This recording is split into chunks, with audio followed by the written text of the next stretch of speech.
Ang pagtuklas ng lakas at kapangyarihan, ito'y magsisimula sa pagkilala sa Diyos natin.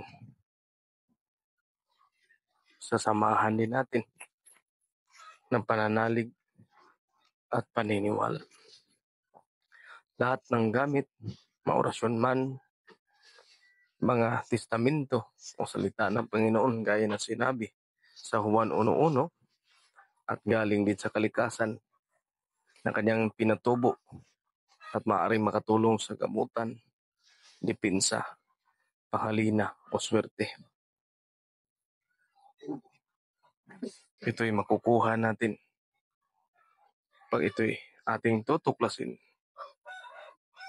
Ito'y makukuha natin at makakamtan natin ang hiwaga ng kalikasan, makakamtan natin ang lakas na kung saan ay kaya palang sumibol sa sarili natin. Siyempre, kailangan ng orasyon, salita at pananalig na kahit man ang init na nagkumukulong langis ay kayang hawakan at iba pang bagay na masasabi nating pambihira sa larangan na ginagawa ng mga normal na tao.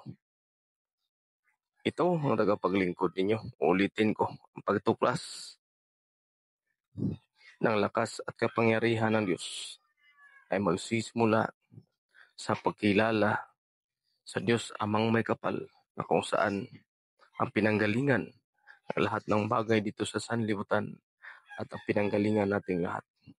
Tayo nagmumula sa Kanya at babalik tayo sa Kanya. Isang mapagpalang panahon. Sana po'y ma-like, share, subscribe niyo po ang video namin ito upang makabahagi din kayo sa mga nagnanais.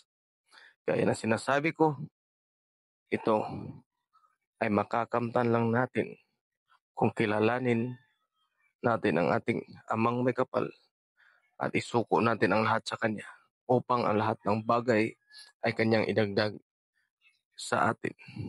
Maraming salamat. Ito ang tagapaglingkod niyo. Karunungan ng Diyos, ikay Tinit Martial Arts. Hanggang sa muli at mapagpalang panahon sa ating lahat. Purihin ang Amang may kapal. Viva, viva, aleluya, aleluya, oha.